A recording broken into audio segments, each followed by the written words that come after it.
Poor little girl shows up for a chef position at a luxury restaurant and tells the billionaire owner, "I need this job to save my mum." When he discovers the truth, he does something unbelievable.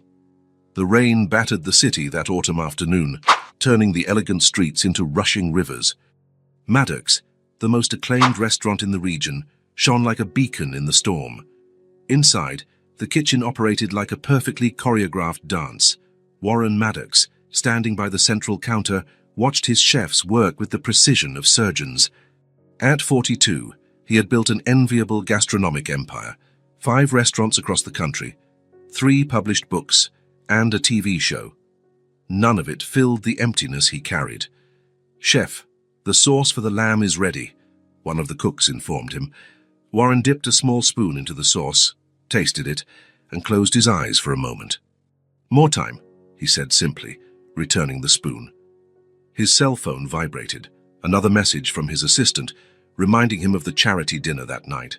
Another event where he would smile for cameras, drink expensive champagne, and talk about nothing with people who meant nothing. The perfect life he had built was a castle of golden sand, impressive on the outside, empty on the inside. The kitchen door swung open, and his hostess, Vivian, rushed in. "Chef, sorry to interrupt, but there's a situation out front." "What is it? A critic complaining?" he asked, not looking up from the dish he was finishing. "Not exactly. It's a child, alone, asking for the owner." Warren frowned and looked at Vivian. "A child?" "Yes, a little girl. She won't leave. Says she needs to speak with you, specifically." With a sigh, Warren wiped his hands on his apron and took it off. The main dining room was nearly empty at this hour, just 2 couples at distant tables, enjoying a late lunch. Near the entrance, he saw a small figure, soaked from head to toe. A girl no older than 5 was waiting. She had dark brown hair stuck to her face by the rain, large brown eyes that seemed to take up half her face, and she was clutching a faded pink backpack almost her size. Her clothes, simple and a bit too large, spoke of a modest life. Warren approached cautiously, like one would approach a frightened bird. "Hello," he said, crouching down to her level. "Are you looking for me?" The girl studied him for a moment, as if confirming it was really him. "Are you the owner here?" she asked, with a seriousness surprising for someone so small. "I am. My name is Warren." "And yours?" "Tessa," she replied, holding out a tiny wet hand. "Tessa Voss." Warren shook her hand automatically, but something inside him froze when he heard the last name. Voss. "Are you here alone, Tessa? Where are your parents?" he asked, trying to keep his voice calm. "My mum is at home." She looked down at her own feet, then faced Warren with determination. "I came for the job." "Job?" Warren repeated, confused. "Yes." Tessa pointed to a sign in the window. "It says you need a chef. I came to apply." For a moment, Warren almost smiled. A 5-year-old girl wanting to be a chef in his Michelin-starred restaurant. On any other day, he would have found it amusing, but her last name had awakened a ghost he thought he had buried. "I think you're a little young for the position," he replied gently. "Why don't you tell me more about yourself while we wait for your parents to come pick you up?" Tessa's face hardened with an expression far too serious for her age. "There's no one coming to get me. I need this job." Her voice trembled slightly. "It's to save my mum." The restaurant seemed to have fallen completely silent. The staff pretended not to watch the scene, but Warren could feel all eyes on them. "Save your mum," he repeated, a tightness in his chest. "What's wrong with her?" "She's sick." Tessa opened her backpack and took out a small plastic container. "Look, I know how to make grilled cheese sandwiches. And mac and cheese I too, Mommy taught me." Warren felt a wave of conflicting emotions. This determined child, soaked by the rain, offering her basic culinary skills to an award-winning chef, would be touching under any circumstance. But there was something more. "What's your mother's name, Tessa?" "Celine." "Celine Voss," the girl replied, brushing her wet bangs from her face. The confirmation hit him like a punch to the gut. Celine, the woman he had loved and betrayed 7 years ago. The woman who disappeared from his life without a trace after discovering his infidelity. The woman whose face still visited his dreams in his loneliest moments.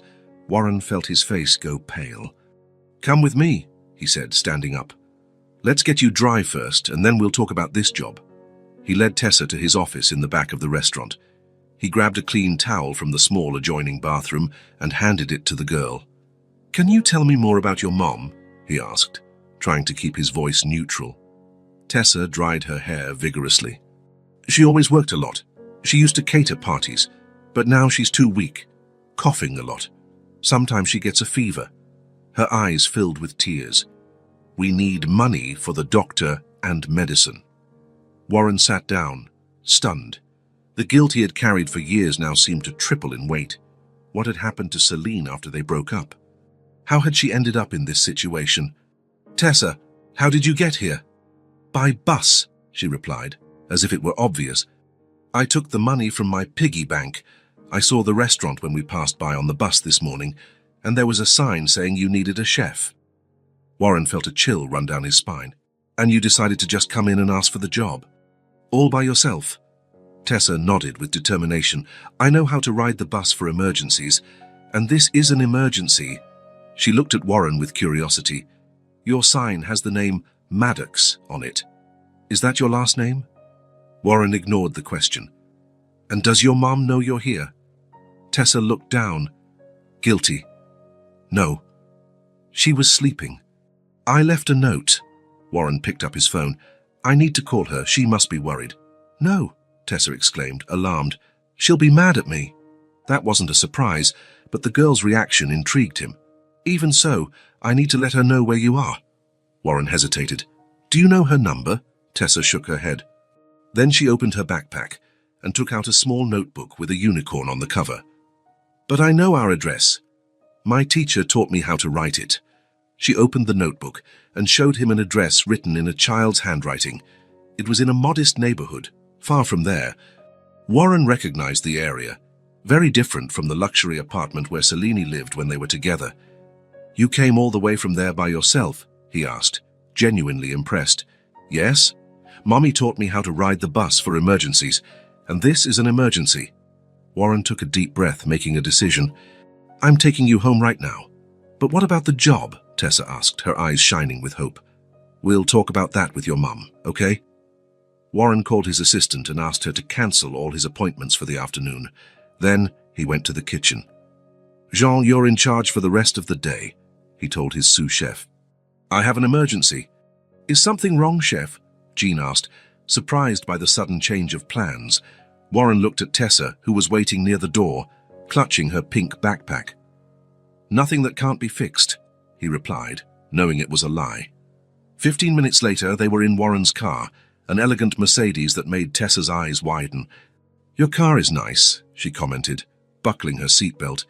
"We don't have a car. Mommy says it's too expensive." Every word from the girl was like a tiny needle piercing the comfortable bubble Warren lived in. As he drove, following the GPS directions, he watched Tessa from the corner of his eye. She was looking out the window, fascinated by the luxurious interior of the vehicle. She had features that resembled Celine, the shape of her eyes, the small nose. "Tessa, how old are you exactly?"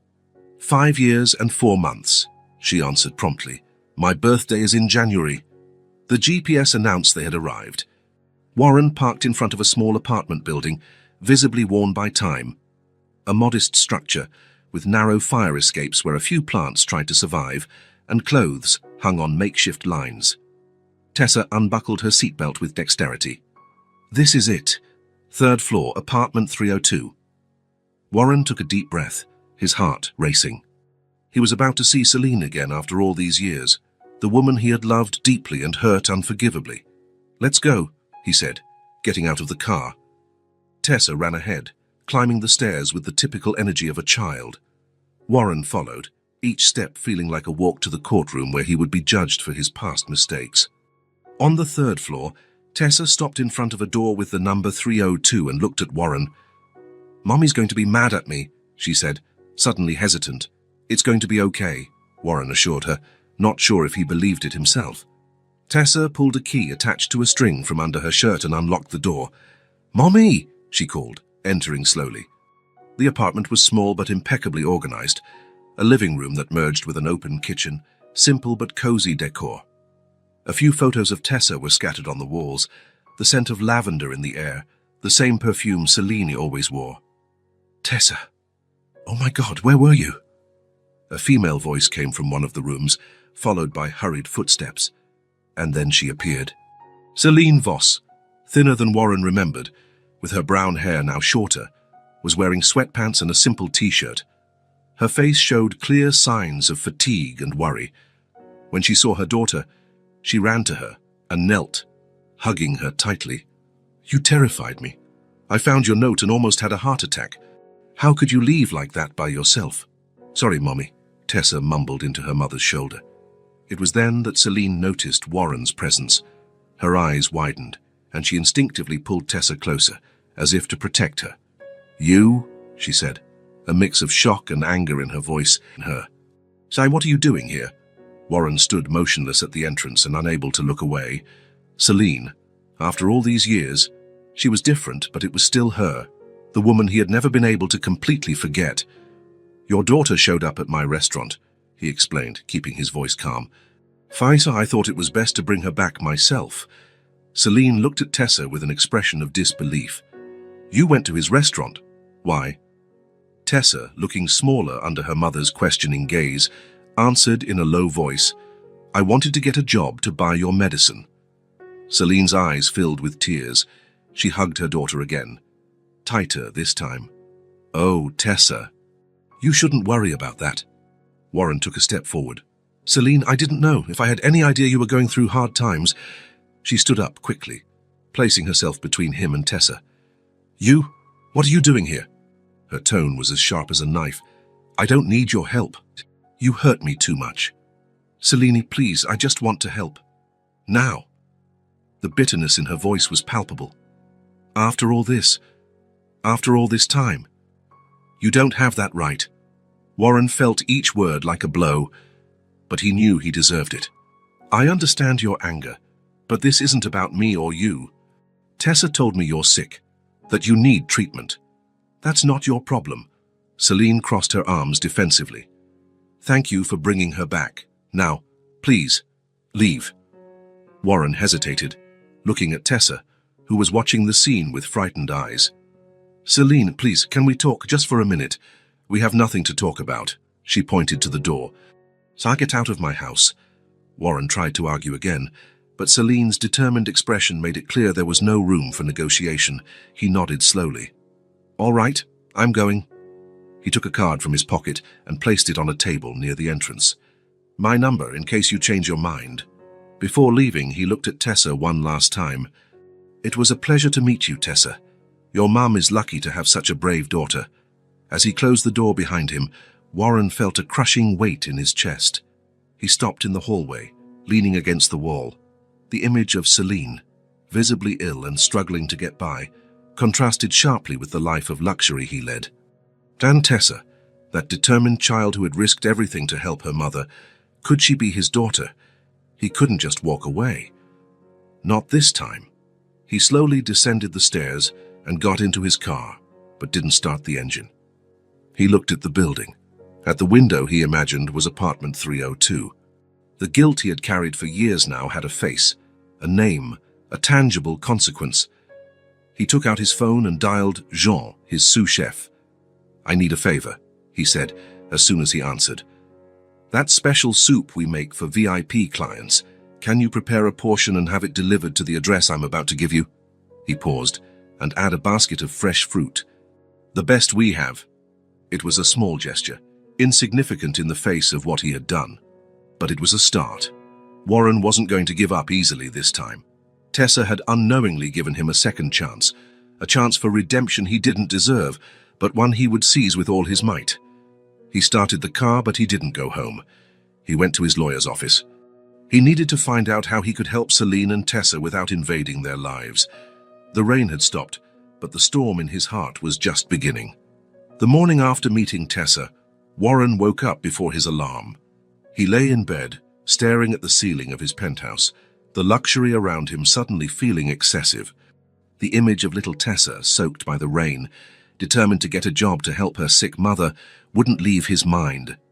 Nor could he forget Celine's gaze, a mix of shock, anger, and exhaustion. That wasn't the Celine he knew. The vibrant woman, full of life and dreams, was now struggling to survive and raise a daughter alone. Warren got up and, while having coffee, made a decision. He couldn't change the past, but he could do something about the present. He picked up the phone and called his personal assistant. "Sam, I need you to do some shopping and deliveries today. It's important." 2 hours later, Warren watched from his car parked at a discreet distance from Celine's building. Our delivery person carried 2 large baskets to the entrance. He had given specific instructions: leave them at the door, ring the bell, and leave. No mention of who sent them. The baskets contained the basics: fresh fruits, vegetables, artisan bread, cheeses, good quality meats, milk, eggs, and a few items he imagined Tessa would like: colorful cereals, chocolate, animal-shaped cookies. Along with all that, 2 children's cookbooks, carefully chosen for her age. Warren saw the door open and Tessa appear, looking curiously from side to side. The girl examined the baskets with surprise, then shouted something into the apartment. Moments later, Celine appeared at the door, hesitant. She looked around, trying to locate who had left the baskets. With a suspicious expression, she quickly took the baskets inside and closed the door. He didn't expect thanks. In fact, he preferred anonymity, at least for now. He knew Celine would probably guess who sent them, but it didn't matter. The important thing was that they had what they needed. In the following days, Warren fell into a new routine. In the morning, he worked at the restaurant, overseeing lunch preparations. In the afternoon, he would step away to handle personal matters, as he told his staff. These matters consisted of organizing new deliveries for Celine and Tessa's apartment. Each delivery was carefully thought out. He didn't want to seem ostentatious or make Celine feel humiliated. He sent just enough practical things, nothing extravagant. In each package, he included something special for Tessa: a new book, a small educational game, drawing supplies. In the third delivery, he added a discreet box of medicine. He had researched what medications might help with the symptoms Tessa had described: antibiotics, cough syrup, fever reducers. He also included an envelope with cash. Not much, just enough to help with doctor's appointments and basic bills. He knew Celine might refuse it, but he had to try. A week after the first delivery, Warren was again watching from a distance when the delivery arrived. This time, it was a small ready-made meal he had prepared himself in his home kitchen: a comforting soup, warm homemade bread, and a light dessert. He had also sent a small tub of chocolate ice cream for Tessa. He saw the door open and Tessa appear. The girl's face lit up when she saw the bags. She looked around as if searching for someone, and her eyes met Warren's car. Even from a distance, he could see her wide smile and the little wave she gave before going inside with the bags. She knew. Somehow, the girl knew it was him. The next day, Warren received a surprise. An envelope with no return address arrived at his office in the restaurant. Inside, there was a drawing made with colored pencils, a smiling girl holding baskets of food. In the bottom corner, in the clumsy handwriting of a 5-year-old, it said, "Thank you for the yummy things, from Tessa." Warren felt a lump in his throat. He carefully put the drawing in his briefcase. That small gesture meant more than any formal thank you. The deliveries continued over the weeks. Fresh fruit on Mondays, books for Tessa on Wednesdays, homemade meals on weekends, medicine as needed. Discreetly, he also began to pay some of their bills: the rent, the electricity. He did it all without fanfare, without seeking recognition, just leaving the paid receipts in their mailbox. One afternoon, when he personally left a bag at the door, he got a surprise. The door opened just as he was walking away, and Tessa ran out. "I knew it was you," she exclaimed, with a huge smile. "I saw you from the window." Warren turned, uncertain. He didn't want to force an encounter with Celine, who probably wasn't ready to see him yet. "Hi, Tessa," he said, crouching to her level. "How are you?" "Better," she replied excitedly. "Mommy, too. The medicine you sent helped. She doesn't cough as much now." Warren felt immense relief. "I'm glad to hear that." "Why do you bring us things?" Tessa asked, with the direct curiosity of children. For a moment, Warren didn't know what to say. How do you explain guilt, regret, and redemption to a 5-year-old. Because I want to help, he said finally. And because you were very brave coming to my restaurant that day. Tessa smiled, satisfied with the answer. Mommy gets mad when the things arrive, she confided, lowering her voice. But then she puts everything away. She told me it's rude to refuse gifts. The girl's frankness made him smile. At least Selena was accepting his help, even if reluctantly. Tessa! Celine's voice came from inside the apartment. Who are you talking to? The girl's face tensed with guilt. I have to go, she said quickly. Thanks for the ice cream last week. Strawberry is my favorite. Before Warren could reply, she grabbed the delivery bag and ran inside. Through the crack of the ajar door, Warren caught a glimpse of Celine. Their eyes met for a brief moment before she closed the door. There was no smile, no wave, just a look, less hostile than before, perhaps. It was the most he could hope for now. The following week, Warren prepared something special. He found out through Tessa in one of their brief encounters that her mother was having trouble sleeping. He included a small bottle of lavender oil and a calming herbal tea infusion that his own mother used to make. When he arrived at the building, he noticed a small figure waiting at the entrance. Tessa was sitting on the steps, swinging her legs impatiently. Upon seeing him, she jumped up. "You came," she exclaimed. "I have something for you." She held out a crumpled envelope. Warren opened it carefully and found another drawing. This time, it showed 3 figures, a small one, clearly Tessa, a larger one next to her, who must be Celine, and a third figure with what looked like a chef's hat. "It's us," Tessa explained, pointing. "Tamisi, Mommy, and you." Warren felt a tightness in his chest. "It's a beautiful drawing, Tessa, thank you." "Mommy said I can thank you for the things, but I can't invite you in," she said, with the typical frankness of children. "She's not ready yet." The unexpected sincerity caught him off guard. "That's okay," he replied, handing her the delivery bag. "These things will help your mum sleep better." Tessa took the bag, which looked huge in her small arms. "She'll like it. She stays up a long time at night. Sometimes she cries." The information hit him like a blow. Even after so much time, Selene was still suffering because of him. "Tessa, time to come in." Selene's voice came from a window above. Warren looked up and saw Selene watching them from the apartment window. Their gazes met for a moment. He didn't wave, didn't smile. He just held her gaze, trying to convey through it everything he couldn't say in words. Selene was the first to look away.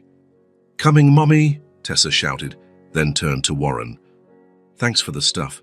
Mommy doesn't say it, but I know she's thankful too." With that, the girl ran into the building, carrying the heavy bag as if it were a treasure. Warren stood for a moment, looking at the now empty window.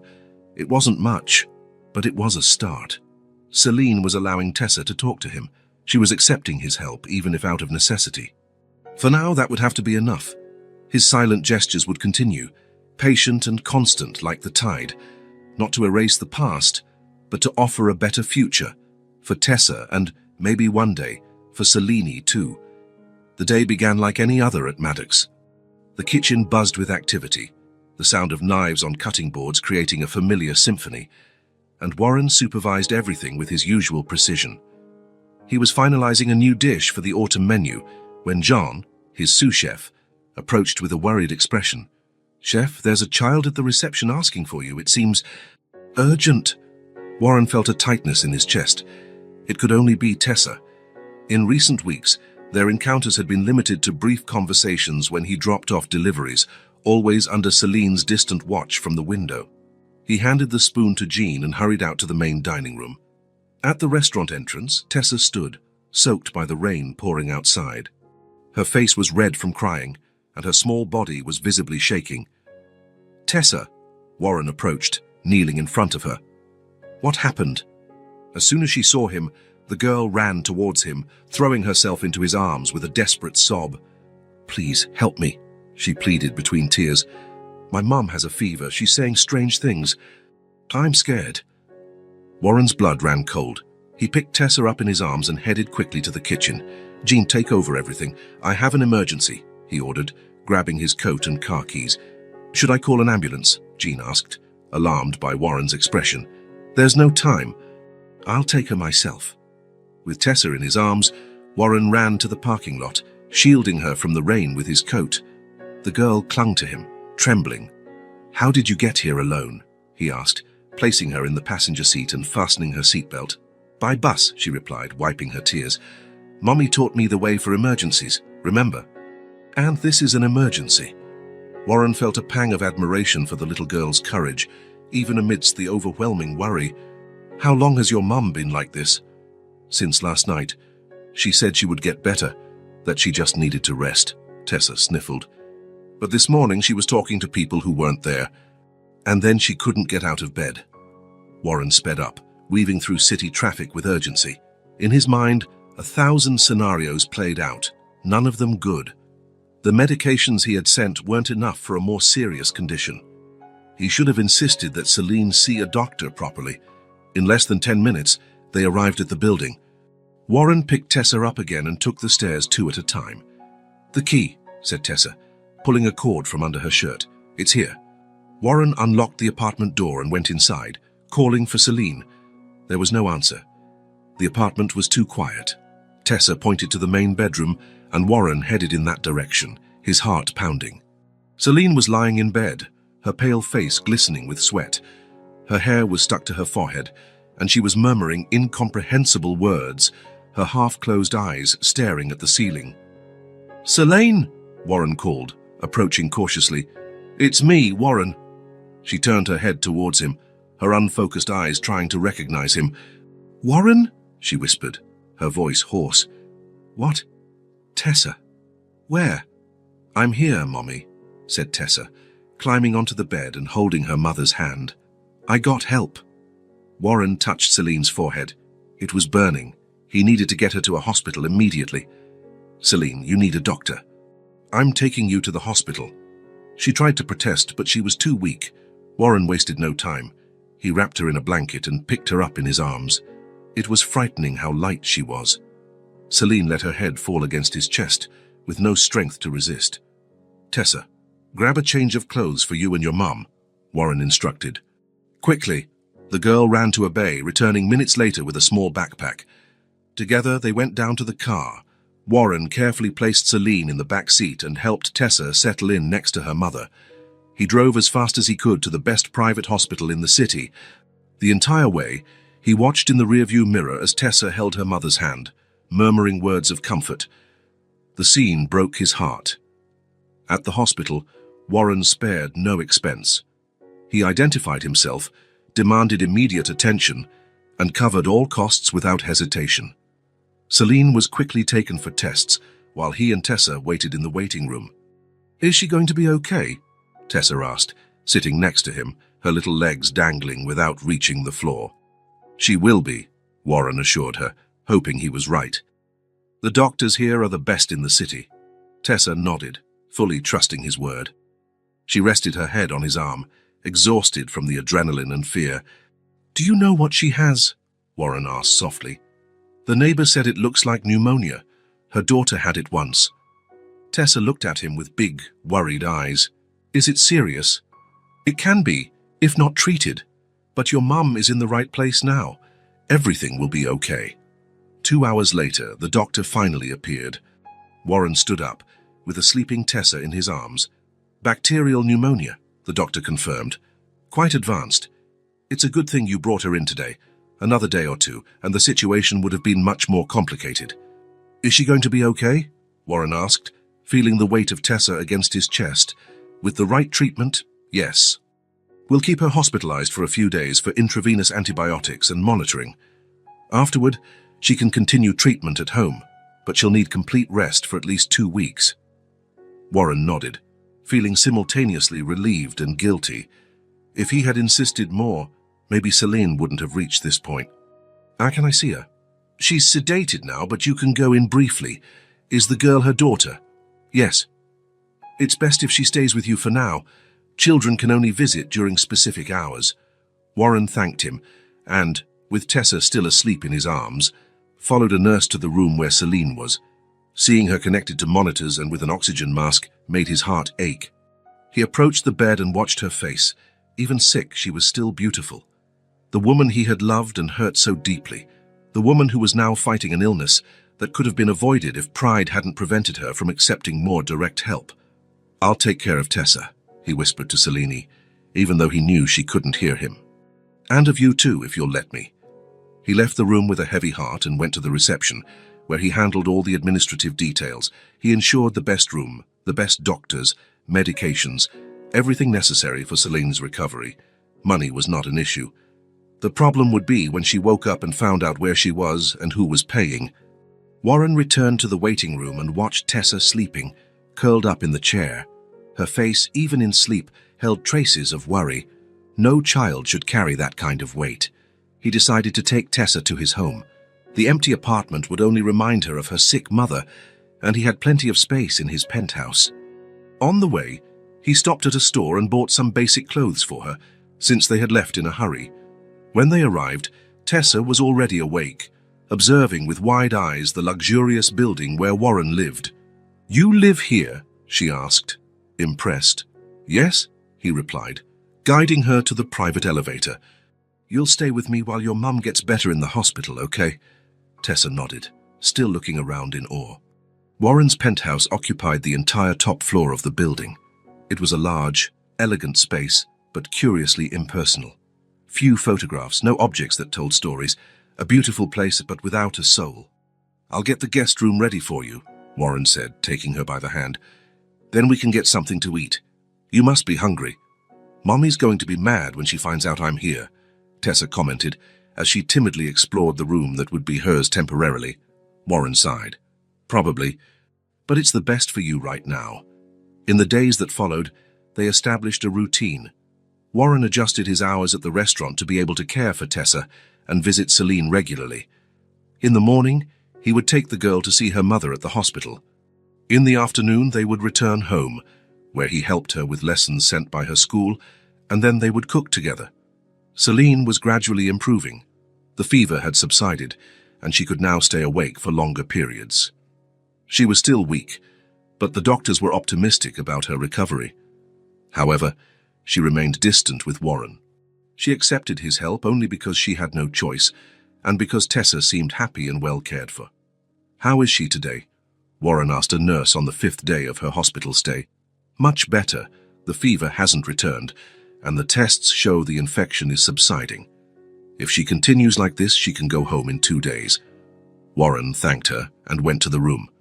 Tessa was already there, sitting on the edge of the bed, excitedly telling her mother about the aquarium they had visited the day before.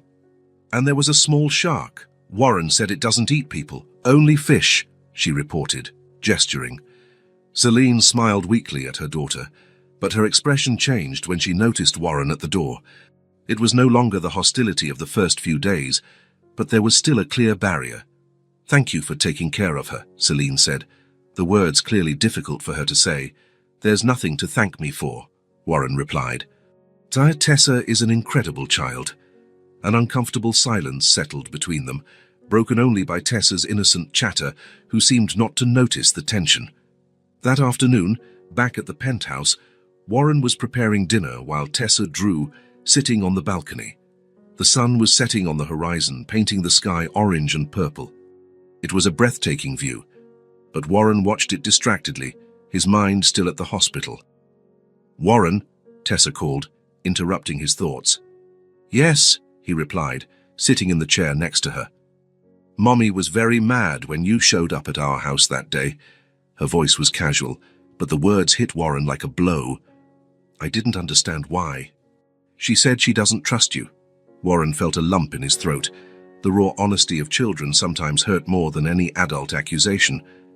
"Sometimes adults hurt each other," he replied carefully, "and then it's hard to trust again." Tessa looked up at him, curious. "Did you hurt my mommy?" The question hung in the air, heavy as lead. Warren could have dodged it, changed the subject, but something in those innocent eyes demanded honesty. "Yes," he admitted finally. "A long time ago, I hurt her very much." "And are you sorry?" "Every single day." Tessa considered the answer for a moment, then went back to her drawing. "Then she'll forgive you one day," she declared with the simple certainty of children. "Mommy always says that when someone is truly sorry, they deserve a second chance." Warren smiled, but it was a sad smile. If only it were that simple. "What are you drawing?" he asked, deliberately changing the subject. "Our house," Tessa replied, showing him the drawing. "Look, this is you, this is Mommy, and this is me." On the paper, 3 stick figures were smiling in front of a colorful house. A family. A possibility Warren had never truly considered possible. He swallowed hard, feeling the weight of the distrust and the unresolved history between him and Celine. But looking at Tessa, with her unwavering faith in redemption, he felt a spark of hope.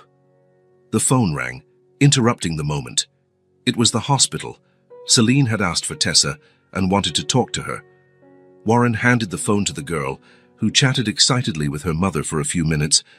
Watching Tessa talk on the phone, Warren allowed himself to imagine, for a brief moment, what it would be like to have this routine every day. A family, a real home. But he knew the path to that dream, if it even existed, would be long and difficult. Trust once broken was like a shattered vase. It could be glued back together, but the cracks would always remain visible. Still, looking at Tessa's drawing, with those 3 smiling figures holding hands, Warren allowed himself a moment of hope. Maybe, just maybe, there was a way back, not to what they were before, but to something new, something better. Celine's recovery was progressing well. After a week in the hospital, the doctors finally cleared her for discharge, on the condition that she maintained absolute rest for at least 2 more weeks. Warren had offered his apartment. There was plenty of space, and it would be more comfortable for her. But Selene flatly refused. She preferred to go back home to her own space. Warren didn't insist. Instead, he arranged for everything to be ready for her return. A professional cleaning, a stocked pantry, even a new orthopedic mattress. And, of course, he hired a nurse to assist her during the day while Tessa was at school. "I don't need a babysitter," Celine protested when Warren explained the arrangement. "Hey, it's not a babysitter. It's a healthcare professional," he corrected, keeping his voice calm. The doctor was clear about the need for absolute rest. Celine sighed, visibly uncomfortable with depending on him, but eventually gave in. To Warren's surprise, when they said goodbye at the hospital, she looked him directly in the eye for the first time since they had reunited. "Thank you," she said simply, "for taking care of Tessa, and for all of this." Warren just nodded. Words seemed inadequate at that moment. Over the following weeks, a new routine was established. Warren would take Tessa to school in the morning before heading to the restaurant. In the afternoon, he would stop by Celine's apartment to drop off fresh groceries and check if everything was okay. On weekends, he would take Tessa on outings, giving Celine time to rest properly. It was during these moments with Tessa that Warren began to notice curious things about the girl. On a sunny Saturday, they were at the park, eating ice cream on a shaded bench. Warren watched Tessa carefully lick the edges of her ice cream to prevent it from melting down the sides. "Why are you looking at me like that?" the girl asked, looking up at him. Warren smiled. "I'm just watching how you eat your ice cream. Very methodical." "Methodical," she repeated, trying to pronounce the new word. "It means you do things in an organized, step-by-step way." Tessa nodded, pleased with the explanation, and turned her attention back to her ice cream. It was then that Warren noticed, while she thought, she would move her tongue to the corner of her mouth. It was a curious habit that for some reason seemed familiar. The next day, he was preparing lunch for them in his apartment kitchen. He decided to make a Waldorf salad to accompany the main course. "Do you like walnuts, Tessa?" he asked, showing her a package of walnuts. The girl's face contorted into a grimace. "I can't eat them. I get all red and itchy. The doctor said I'm allergic." Warren raised his eyebrows, surprised. "But I'm allergic to walnuts too," he commented, putting the package back in the cabinet. "Since I was a kid." "Really?" Tessa's eyes widened. "Mommy says it's rare to have this allergy." "It's true. It's not very common," Warren agreed, intrigued by the coincidence. "Does your mom have it too?" Tessa shook her head. "No, just me. She says I have to be careful at school because it's dangerous." Warren nodded thoughtfully. It was a curious coincidence, but nothing more than that. The following Tuesday, he picked Tessa up from school and took her straight to the restaurant. It was a quiet day, and he wanted to show the girl what a professional kitchen was like when it wasn't in full swing. Tessa was enchanted, exploring every corner with endless curiosity. "Is that a giant blender?" she asked, pointing to an industrial mixer. "Almost. It's a mixer for making doughs and creams." Jean, the sous chef, approached them. "Hey there, little chef. Enjoying the tour?" Tessa smiled, and then, to Warren's surprise, she replied, "It's simply fascinating." Jean laughed and went on with his tasks, but Warren watched Tessa with curiosity. Simply fascinating was a phrase he himself used frequently, a bit unusual for a 5-year-old. "Where did you learn to say that, Tessa?" he asked. The girl shrugged. "I don't know, I just said it." Warren accepted the answer, but something about that expression continued to echo in his mind for the rest of the day. On Thursday, Tessa was drawing at the living room table while Warren prepared dinner. He watched her discreetly, noticing how she furrowed her eyebrows in concentration, exactly as he did when he was focused on a complicated recipe. "You frown just like Warren when you're concentrating," commented Celine, who had joined them for dinner for the first time. Warren and Tessa looked at Celine at the same time, with almost identical expressions of surprise. "You both do that," Selene continued, with a slightly uncomfortable smile. "That same face when someone interrupts your concentration." Warren felt a pang of something indefinable. It wasn't just Selene's comment, but the way she had said it, as if she had noticed something that bothered her. During dinner, Warren couldn't stop watching Tessa. The way she arranged the food on her plate, separating the different ingredients, how she held her fork, small gestures, unconscious habits that for some reason seemed strangely familiar. "What is it?" Tessa asked, noticing his gaze. "Nothing," Warren replied, looking away. "I'm just happy we're having dinner together." Later, after Celine and Tessa had left, Warren sat on the balcony with a glass of whiskey, contemplating the illuminated city below. He couldn't stop thinking about the small coincidences he had noticed in Tessa. The tick with her tongue, the walnut allergy, the phrase "simply fascinating," the way she furrowed her brow, her habits at the table. They were small details, probably insignificant, but for some reason, they intrigued him deeply. Perhaps it was just the human instinct to find patterns where none existed. Or maybe Tessa was unconsciously mimicking his gestures. As children often do with adults they are close to. It wouldn't be unusual considering the time they were spending together. Still, something about those similarities touched him in a way he couldn't rationally explain.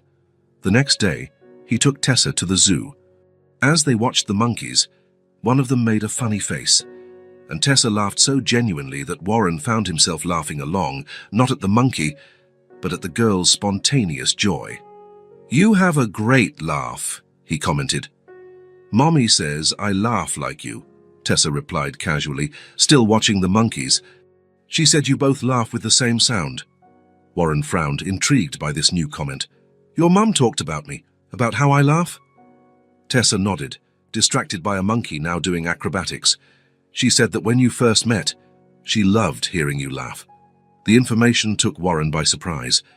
Celine rarely spoke about their past, and the idea that she would comment on such small details with Tessa was unexpected.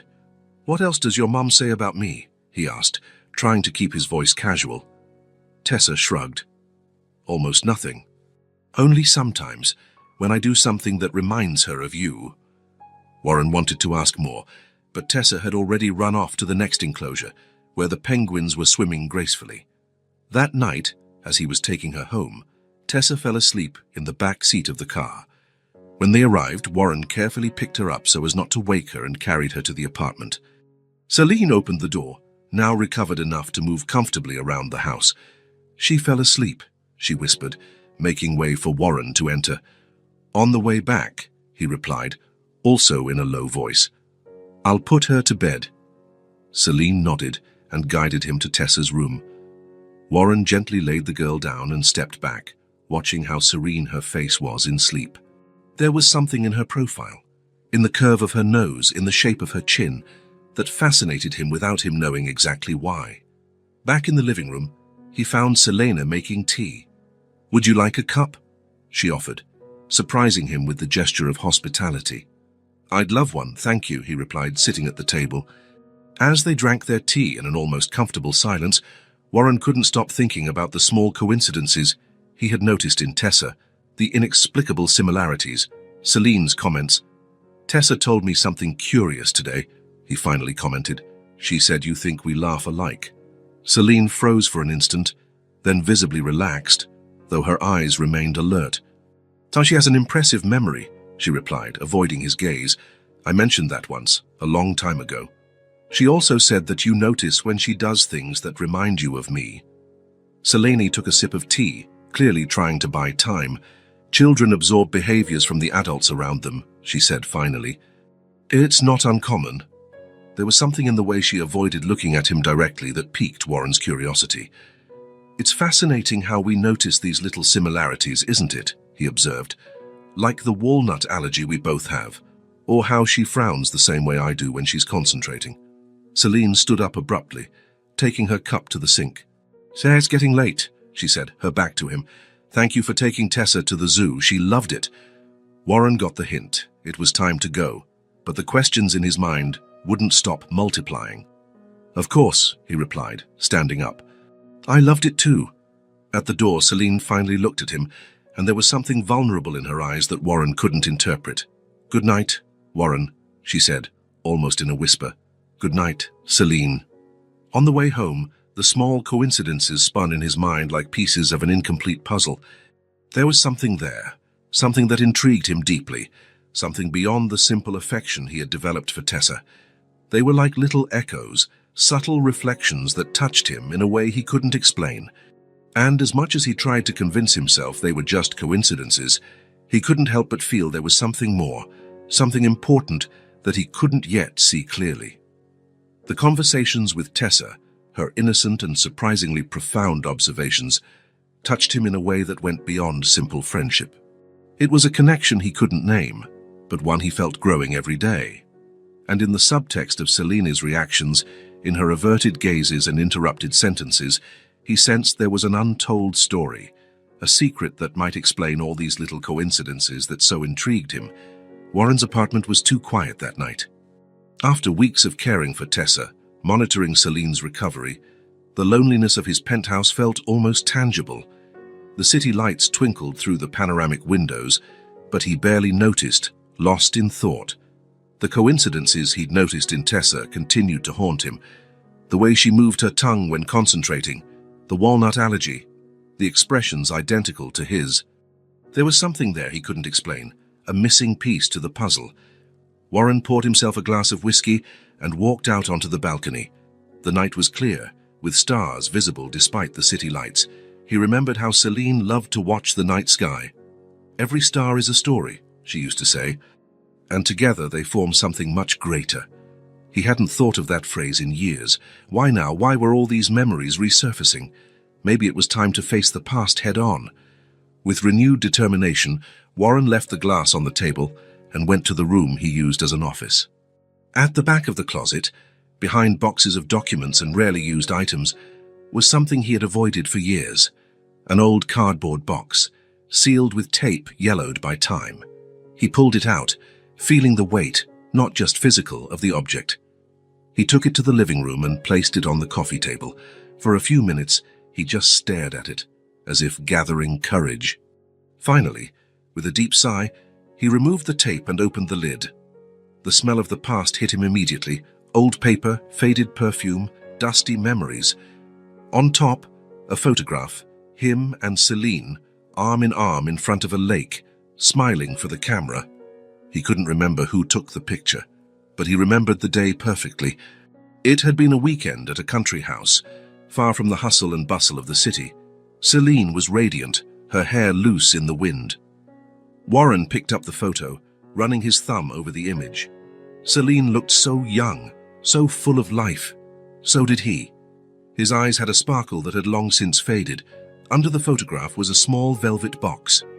He opened it, revealing a pair of silver earrings with small blue stones. His first gift to Celine. He remembered the nervousness as he gave it to her, her smile as she opened it. "They're the color of your eyes," he had said, and she had responded by putting them on immediately. One by one, Warren took the items out of the box. Movie tickets saved as souvenirs, birthday cards, a small teddy bear she kept on her work desk.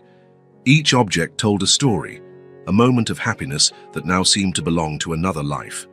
At the bottom of the box, he found a stack of letters tied with a red ribbon. His heart raced. Letters he had written to Celine after their breakup, letters he never had the courage to send. With trembling hands, he untied the ribbon and opened the first letter. The date at the top indicated it was 2 weeks after Celine had left him. Celine. I don't know where to begin. The words seem inadequate, empty in the face of what I've done. I betrayed your trust in the worst possible way, not just with that woman, but with my choices, with my cowardice. In that moment, when you confronted me, I should have owned up to everything. I should have begged for your forgiveness. Instead, I blamed you. I said unforgivable things, shifting the responsibility for my own mistakes onto you. How could I have been so cruel to the person I loved most in my life? How could I have been so blind as to not realize what I was throwing away? I lost you because of pride, because of fear. And now, in the silence of our apartment, which no longer feels like a home without you, I realize the void I created. I'm not asking you to come back. I don't have that right. I just wanted you to know that I understand the magnitude of my mistake, and that I'm sorry, more than words can express. Warren. He closed his eyes, feeling the weight of those words. He remembered perfectly the day he wrote it, sitting exactly where he was now with a half-empty bottle of whiskey beside him. He had never sent that letter, nor the others that followed. He put it away and picked up another dated a month later. Celine, I tried calling you yesterday. Your number has changed. I went to the office where you worked, and they told me you had quit. It's as if you've completely disappeared. I can't blame you. If I could, I would disappear from myself too. I hope you are well, wherever you are. I hope you find someone who values you as I should have. I still wake up thinking I'll find you beside me. I still make coffee for 2 every morning, out of habit. The silence of this house suffocates me. Warren. Another letter that never reached its destination. Warren continued reading, letter after letter, reliving the desperation, the guilt, the regret he had felt in those first few months without Celine. In the later letters, the tone changed, less raw pain, more reflection, more acceptance of the loss. The last letter was from 3 years ago. Celine, today marks 5 years since you left my life. I still don't know where you are, how you are, if you're happy. I stopped looking a long time ago, respecting your decision not to be found. Sometimes, I still dream of you. In the dream, we're at the country house, watching the stars. You point to a constellation and say something I can't hear. I wake up trying to remember your words. Time hasn't healed everything, as they say, but it has taught me to live with the consequences of my choices.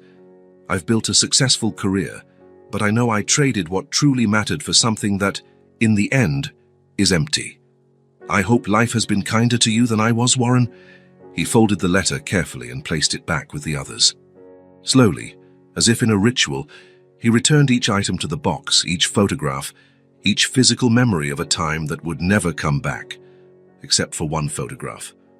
The last one in the pile, one he didn't remember keeping. It showed Celine alone, sitting on a park bench, looking at something out of frame with a serene smile on her lips. There was something different about her in that photo, a special glint in her eyes, a softness to her face. Warren looked at the date on the back. April, 6 years ago, just a few months before they broke up. April. Something about that date echoed in his mind. Tessa had said her birthday was in January. If she was 5 now, Warren felt the blood run cold in his veins. If Tessa was born in January, that meant she was conceived around April, exactly at the time of that photograph, exactly when he and Celine were still together. The realization hit him like a physical blow. Could Celine have discovered the pregnancy after she left him? Could she have decided to raise her daughter alone, never telling the father? Could Tessa be his daughter? Warren sat on the couch, the photograph still in his hands, his heart pounding in his chest. The small coincidences he had noticed now took on a new meaning. They weren't just casual similarities or imitated behaviors. They were inherited traits. It was his blood running through that little girl's veins. 1,000 questions flooded his mind. Why did Selene never tell him? Why did she choose to raise her daughter alone, facing all the hardships, all the struggles? Was his mistake so unforgivable that she would rather hide the existence of a child? And then, the most painful question, how much time had he lost? 5 years. 5 years of first steps, first words, first smiles. 5 years that would never come back. Warren felt hot tears stream down his face. He hadn't cried like this since Selene had left. Now the pain was different, not just for what he had lost, but for what he never got to know. He remembered every moment with Tessa over the past few weeks, how his heart swelled when she smiled, how he worried about every detail of her well-being, how he felt an inexplicable pride seeing her learn something new. Were these paternal feelings? Had his heart recognized what his mind did not yet know? Warren wiped the tears with the back of his hand. He needed to know the truth. He needed to ask Selene directly. But how? How to broach such a delicate, potentially explosive subject? If he was wrong, he could destroy the fragile trust they were rebuilding. And if he was right, what would that mean for all of them? He looked again at the photograph in his hands.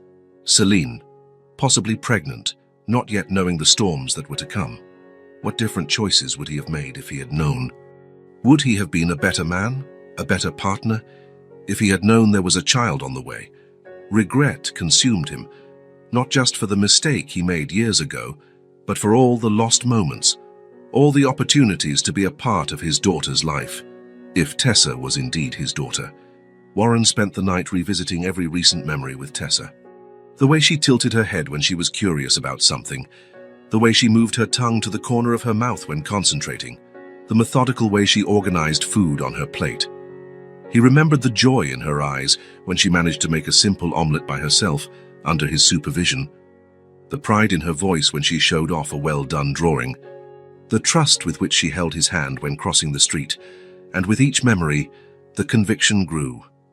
It wasn't just a coincidence. It wasn't just his imagination looking for connections where there were none. It was real. Tessa was his daughter. The question now was, what to do with this information? Warren stood up and walked to the window, watching the sky begin to lighten. He had made a decision. He would go to Selene's house that very day. He would face the past head-on. He would ask her directly, looking her in the eyes. Is Tessa my daughter? A simple question, but one that could change everything. If the answer was yes, he would need to find a way to be part of Tessa's life without causing Selene more pain. He would need to prove that he had changed, that he could be the father Tessa deserved, the man Selene once believed he was. If the answer was no, well, he would have to deal with that possibility too.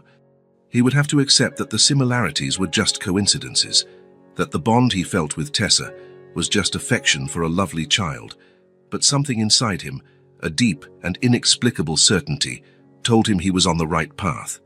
Tessa was a part of him, and after 5 lost years, he wouldn't lose another day. With the first light of morning, Warren closed the box of memories, but left the photograph of Selene on the table. That image now represented not just the past, but a possible future.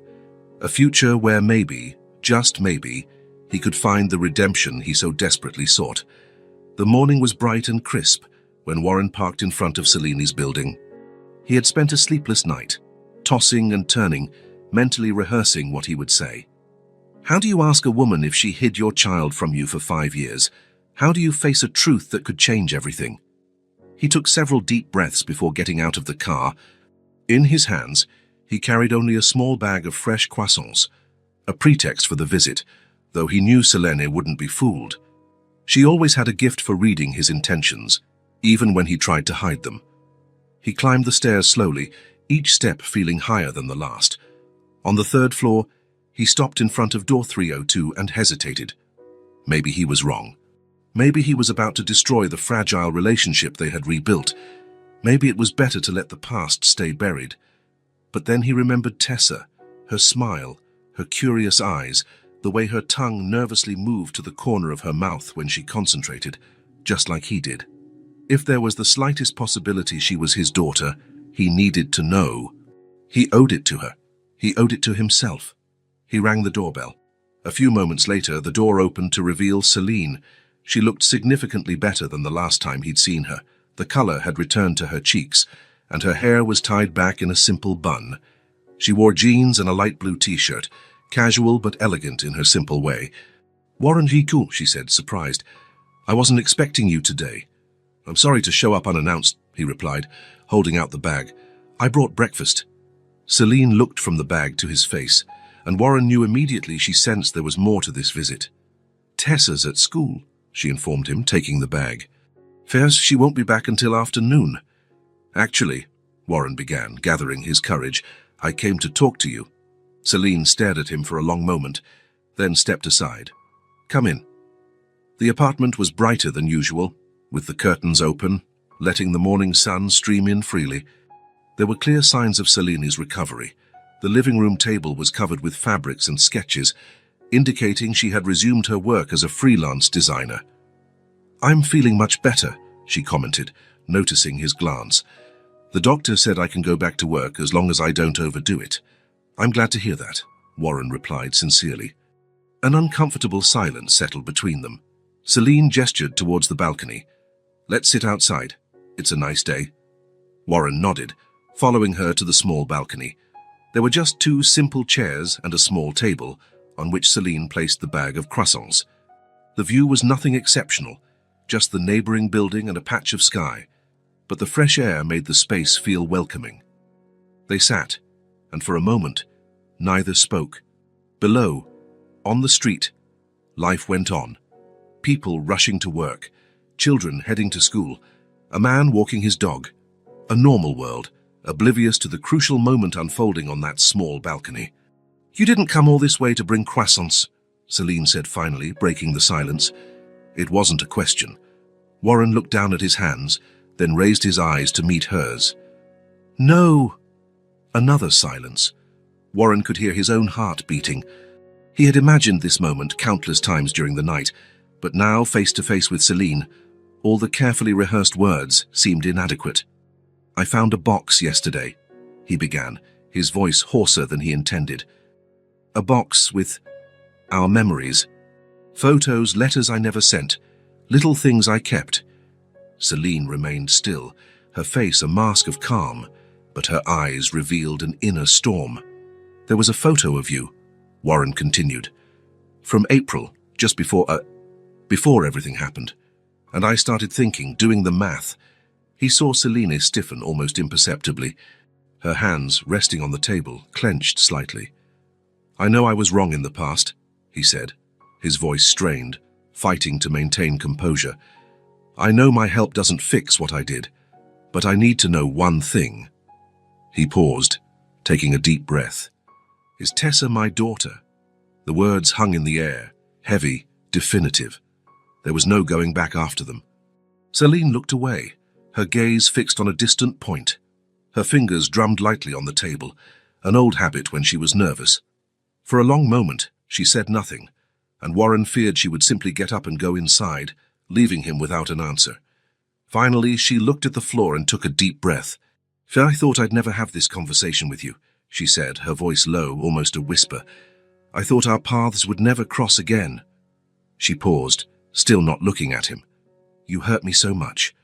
Do you know what it's like to love and be betrayed?" Her voice trembled slightly. "You don't forget that I loved you, Warren. And you threw it all away." She finally raised her eyes, meeting his. There was pain there, but also strength. "Then I found out I was pregnant, and I thought you didn't deserve to know."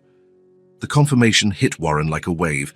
Even though he had suspected, even though he had connected the dots, hearing the truth from Celine's lips was different. It was real. It was irrevocable. Tessa was his daughter. Warren felt something break inside him, a dam of emotions held back for years, maybe decades. Tears began to stream down his face, silent at first, then accompanied by sobs he couldn't control. For the first time since he was a boy, Warren Maddox cried openly, without trying to hide it, without trying to contain it. All the defenses, all the masks he had built over the years crumbled, leaving only the raw, vulnerable man, faced with a truth that changed everything. I have a daughter," he murmured through his tears, more to himself than to Celine. All these years, I never even knew.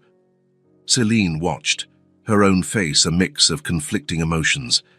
There was anger there, resentment for the years of solitary struggle.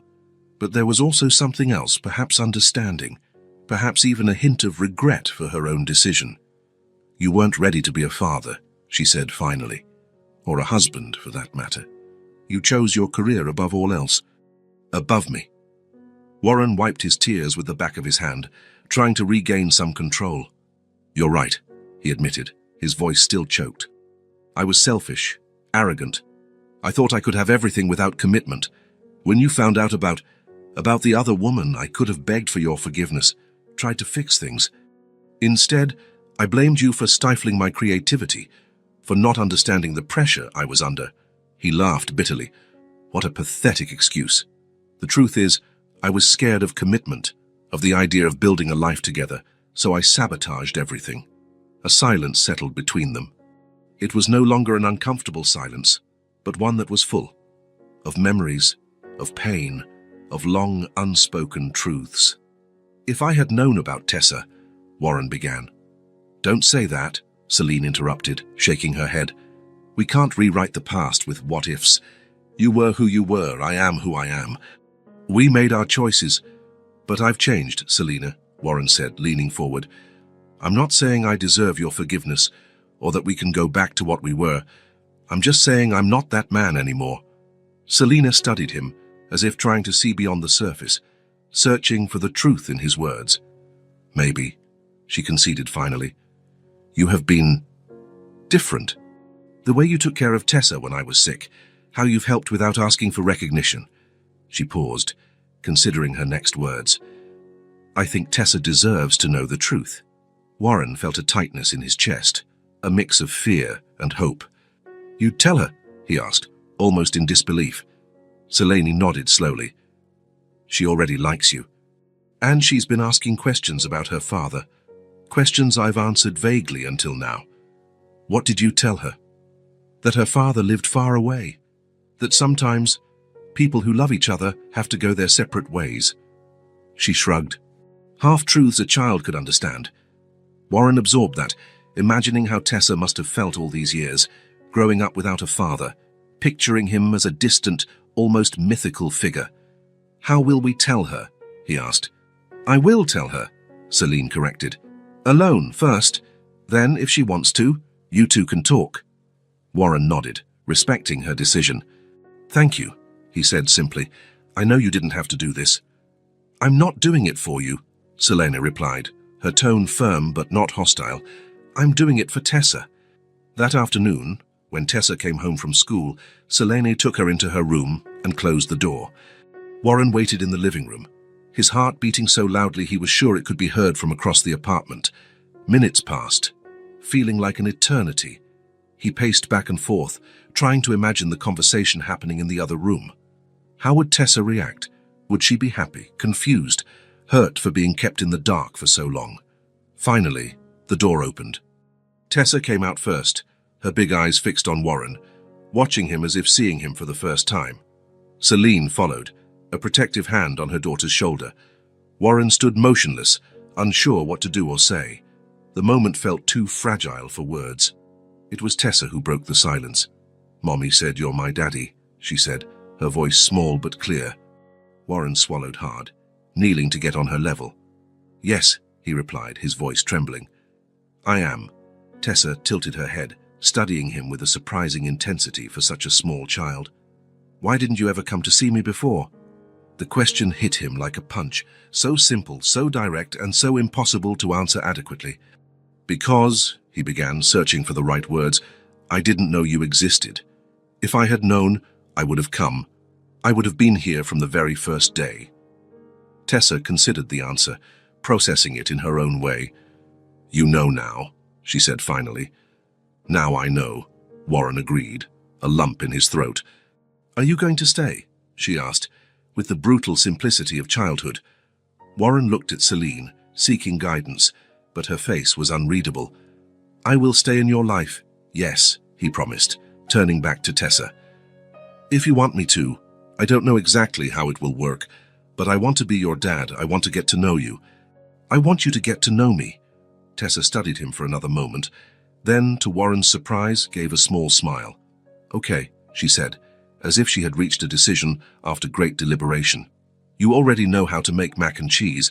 That's good for a dad. Warren couldn't help the laugh that escaped, mixed with the tears that were returning to his eyes. The simplicity of a child's acceptance was overwhelming. Can I give you a hug? He asked hesitantly. Tessa looked at Celine, who gave a slight nod. Then she stepped forward and wrapped her thin arms around Warren's neck. The contact was electric, transcendent. Hugging his daughter for the first time, knowing who she truly was an experience Warren knew he would carry forever. He closed his eyes, feeling Tessa's small heart beating against his chest, her childlike scent, the gentle weight of her trusting body. When he opened his eyes, he saw Celine watching them. Silent tears were streaming down her face, and for the first time since they had reunited, her gaze held no hostility. There was pain, yes, and maybe a shadow of regret, but there was also something like peace, as if a long, difficult chapter was finally coming to a close. In the days that followed, a new routine began to form. Warren came to visit Tessa almost daily. They cooked together, simple father-daughter recipes, like elaborate sandwiches and chocolate chip cookies. They read stories, him introducing her to the world of books he had loved as a child. At home, they tested these first interactions, still shy, still in a process of discovery. Warren taught Tessa how to make simple pasta, patiently explaining each step. She absorbed everything with watchful eyes, her tongue moving in the corner of her mouth in concentration, that all-too-familiar gesture that now had a completely new meaning. Celine observed this new relationship with complex feelings. There were moments of sadness for the lost years, moments of doubt about her decision to have kept Warren away for so long. But mostly, there was a growing acceptance that, despite everything, perhaps things were finally falling into place as they should. One evening, while Tessa was sleeping, Warren approached Celine in the kitchen. I was thinking of taking Tessa to the park tomorrow, he said hesitantly. If you'll allow it. Celine considered for a moment, then nodded. She would like that. The joy on Warren's face was almost palpable. The idea of his first outing alone with his daughter, a simple moment that was commonplace for so many fathers, but meant the world to him. When he said goodbye that night, Celine watched from the window as he walked to his car. There was a lightness in his step that wasn't there before. The truth had changed all of them. Silent tears streamed down Selene's face as she watched. They weren't just tears of pain for the past, but also of relief. The weight of a secret kept for so long had finally been lifted. There was pain there, yes. Pain for the past, for the betrayals, for the years of solitary struggle. But there was also something new growing. Not forgiveness, not yet, but perhaps the beginning of an understanding, of an acceptance that sometimes people really do change. That sometimes a second chance is not only possible, but necessary. For Tessa, for all of them. Saturday morning dawned perfect, as if the sky itself was conspiring to make the day special. Warren woke up before his alarm, a mix of anxiety and excitement bubbling in his chest. Today would be his first full day with Tessa, just the two of them. A father-daughter day. He had meticulously planned every detail. A cooler bag with water and juice, sunscreen, a small first aid kit, in case Tessa got hurt while playing, even an extra set of clothes, in case she got wet in the park fountain. He wanted to be prepared for any eventuality, like a responsible father. At 9 o'clock sharp, he parked in front of Celine's building. Tessa was already waiting for him at the entrance, bouncing from one foot to the other, while Celine stood watching beside her. The girl wore a simple yellow dress and white sneakers, her hair in 2 pigtails.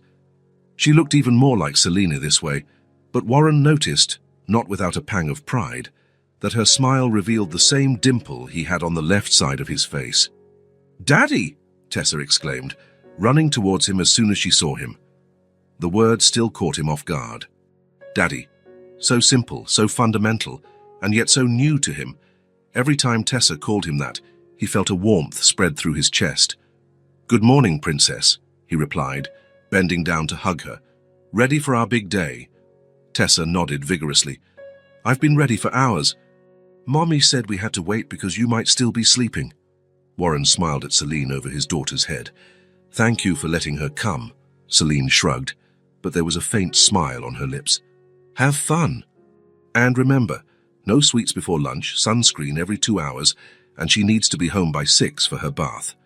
Yes, ma'am, Warren replied, giving a little salute that drew a giggle from Tessa. Celine bent down to give her daughter one last hug. Behave, you hear, and listen to... Why she hesitated for a moment. To your father? Tessa nodded solemnly, then took Warren's hand and pulled him toward the car. Let's go, Daddy. You said you had a surprise. The day began at the city's Central Park, a vast green space with a lake, playgrounds, and wooded trails. Tessa ran ahead, pointing out every wonder she found. A squirrel leaping between branches, a pair of ducks swimming in the lake, a blue-winged butterfly resting on a flower. Look at that one, she exclaimed, pointing to a particularly large tree. Can we climb it? Warren looked at the tree, considering. It didn't look dangerous, with low, strong branches. Let's try, he answered, lifting her to reach the first branch. Tessa climbed with surprising agility, Warren right behind her, ready to catch her if needed. But the girl proved to be confident and sure-footed, carefully choosing where to step. Mommy never lets me climb trees, she confided, once they were comfortably seated on a wide branch, looking down at the park. So she says it's dangerous. Well, your mum is right to be worried, Warren replied, careful not to undermine Celine's authority. But sometimes, with care and with someone helping you, it's worth taking small risks to see the world from a different perspective. Tessa considered the answer, then smiled. I like seeing things from up here. Hat feels like I'm a giant. Warren took his phone out of his pocket and snapped a picture of the two of them, Tessa with a wide grin, him with his arm around her shoulders, the green canopy as a backdrop. The first of many photos that would mark that day. After the tree, they visited the playground. Tessa proved skillful on the slide, the swings, and especially the jungle gym. Warren watched her with a mixture of pride and that instinctive fear all parents feel seeing their children take risks. Higher, Daddy! She shouted from the swing as he pushed her. I want to touch the sky, Warren obliged, but always with care, measuring the exact force to make her happy without putting her in danger. This balance, he realized, was perhaps the essence of fatherhood, giving enough freedom to grow, enough protection to feel safe. At noon, they found a small restaurant by the lake. Tessa ordered spaghetti and meatballs, just like in the movie with the doggy, she explained, and Warren opted for the same, happy to share this small moment. They talked about her school, her friends, her dreams for the future. I want to be a chef like you, she declared, with tomato sauce on her chin, but I also want to be an astronaut, and a vet, and a ballerina. Warren smiled, wiping her chin with a napkin. You can be anything you want, you know, and you can change your mind as many times as you need to. After lunch, they went to an ice cream parlor.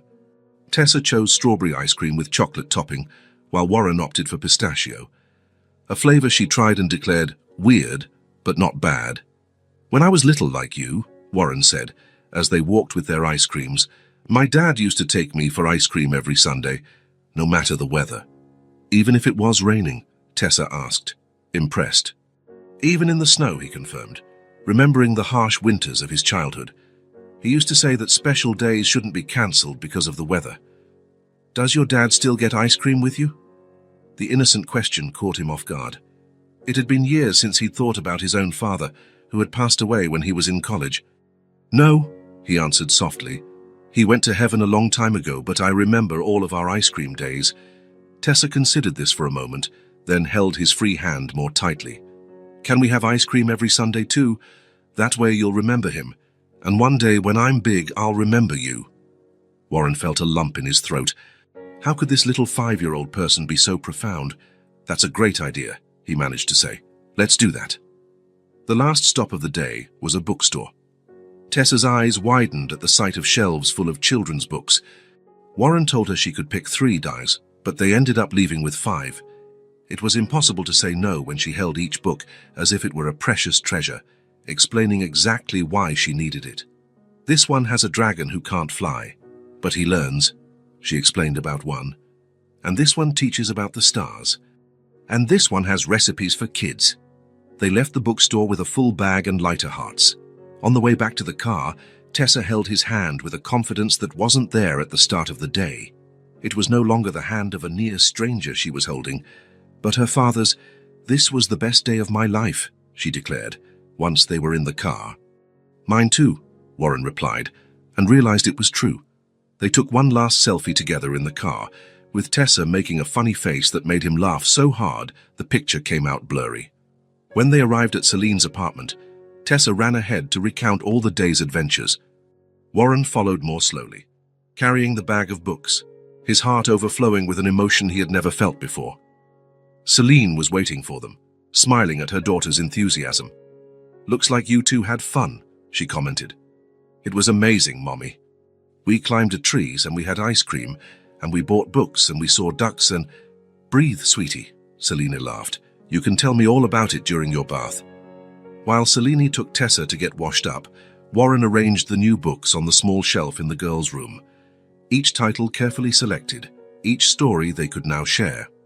He also found a space on the wall to put one of the photos they had taken in the park, which he had quickly printed at a shop on the way back.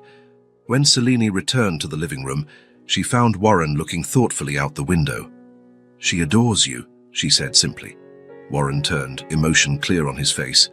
"And I adore her. I had no idea." His voice broke.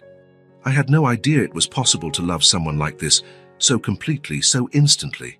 Celine nodded, understanding. "That's how it is. From the very first moment." A comfortable silence settled between them. It wasn't the tense silence from before, laden with unspoken resentments. It was something new, like a truce. "Celine," Warren began, his voice serious. "I will do everything for her. I'll put her in the best schools. Make sure she has everything she needs.